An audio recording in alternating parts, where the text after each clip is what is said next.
One of the more exciting storylines in college football is the Indiana Hoosiers, and it's been the last couple of years.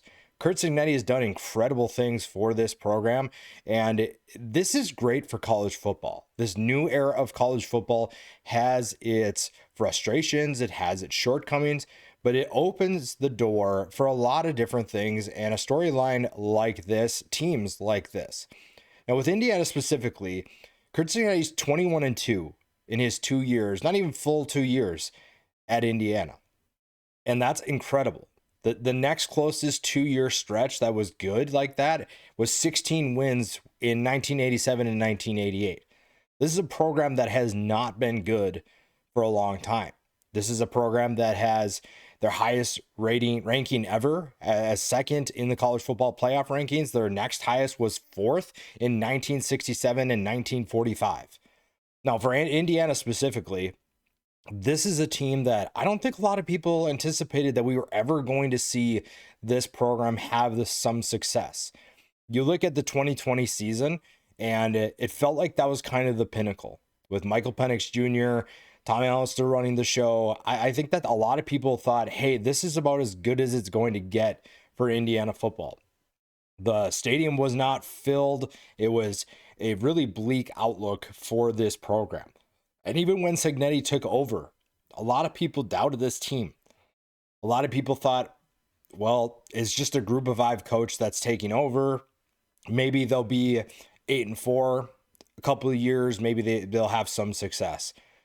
But one thing that's helped Indiana is this new era of college football. The transfer portal era, the NIL era.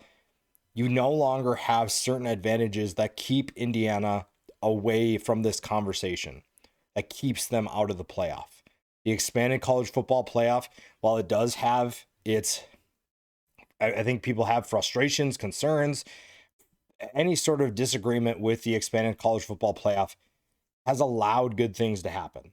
So whether or not you agree that the playoff should be expanded, and there are arguments for both sides, you will not see teams like Indiana if you go back to the 4-team playoff or even in the BCS. And I know that this is an era where it's all about winning a national championship.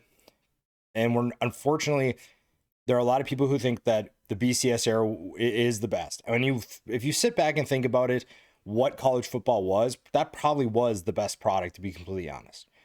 But in this new era where it's all about the playoff and it's all about keeping people interested and building a better product, that's what it is. We are no longer, unfortunately, just in the glory days of, hey, we just love this sport so much, and it's about maybe winning your conference, having an 8, 9, 10 win season. Unfortunately, for a lot of us, those days are gone. So how do we get excited about what's next? Indiana is a perfect example of why you should be excited about the future of college football. You are going to see more Indianas in college football because of the expanded college football playoff, because of NIL, because of the transfer portal. And if you understand, if your coaching staff understands how to recruit, how to identify talent in the portal, you are going to be just fine. You are going to be able to make runs. Because to be completely honest, part of the frustration with the BCS, with the 4-team playoff, is that we were seeing the same teams over and over and over again. And whether or not you're a fan of those teams, that gets old. That gets really old really quick. And unfortunately, we are looking at how do you build this product into something better? That is where we're at in college football. You need teams like Indiana to almost become a villain to some people. I think there are people who genuinely dislike Indiana. They don't like Curt Cignetti and what he's doing. But this is good for the sport. You can't have Alabamas, the Georgias, the Ohio States winning every single year or making the playoff every single year. Those same teams, you just can't. And that's another reason why people get frustrated with the rankings, is because for whatever arbitrary reason, we have this bias towards certain teams, certain conferences, and we just bypass other teams. Indiana winning is good for college football as a whole. If you take a step back and look at the bigger picture, this is incredible. To think that a lot of people probably wouldn't know Fernando Mendoza's name if he would have stuck at Cal is another example. He comes to Indiana via the portal, NIL and the transfer portal help him get there, and now he's considered a potential first-round pick. Would that have happened at Cal? I don't know for sure, but I would have guessed no. I wouldn't have guessed that. And that's so exciting. How many people knew Elijah Surratt's name before the last 2 years? Nobody. The group of five is the most forgotten about group in college football, unless you're in the playoff conversation. And the group of five is not Indiana, but they have an opportunity for people to know who they are. And I know that that's a whole different conversation, a whole different discussion.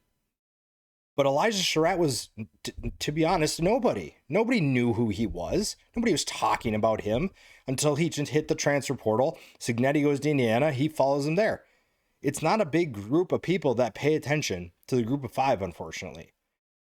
So this is what's good about if you're going to look for something positive in college football.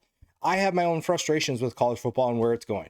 I have my own disagreements with certain things.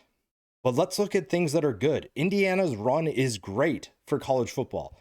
It gives you an opportunity for a lot of people to root for a team that you've probably never heard of before, know nothing about. And it's a different team that really is still an underdog despite the fact that they're second in the country. I think a lot of people assume that Indiana is going to get into the playoff and just get run over like they did last year. There are people who probably believe that. There are people who probably think the SEC is just going to dominate Indiana if they get that matchup. And this run this year has created more people that believe that the other way is going to be possible, that they could potentially win a game in the playoff or make a run. That's why this Indiana run is so great. You get players that you've never heard of before into the spotlight, which is kind of what, when we were talking about the BCS era and why it was so good, and this is probably maybe just dating me, but the amount of people, the players that we knew in the BCS era, we weren't just focused on the top teams. It wasn't 10 teams that we were just focused on, 15 teams, 20 teams. We knew some of the beloved players on those smaller schools that were so good. And when you go back and do college football trivia, if you're hanging out with people and you're just talking about random players, that's what made college football so fun. And media is trying to make you just focus on the playoff, who wins the national championship, who's in the college football playoff. And not everybody does that, but ESPN is just promoting that, who's in the playoff, here are the rankings, everything. But I think one thing that's going to be a byproduct of that is that teams like Indiana are going to be in the spotlight. They're going to get more attention. And that's great. I think that's great for the sport. That's great for guys looking for opportunities. Yes, there are still things that need to be sorted out. But instead of looking at what's wrong with college football, I think we can take opportunities to find what's right. I love that Indiana is second in the country. I don't care that an SEC team is not in the top two. That's honestly better. Eventually, they're going to get back there. We don't need to get so worked up over, well, we need to find flaws in these teams. Just be okay with where it is and enjoy the journey. That's what college football is about. The regular season is the whole point of college football. The playoff is just a bonus. And yet we focus our attention so much on a postseason product that most of us have frustrations with anyways. Find what's good in college football. Find what's good in the sport that you love. And Indiana is a perfect example of that. You'll be happier watching this product. You'll be more excited if you just accept that this is good for the sport as a whole. And college football in general will be better because of it.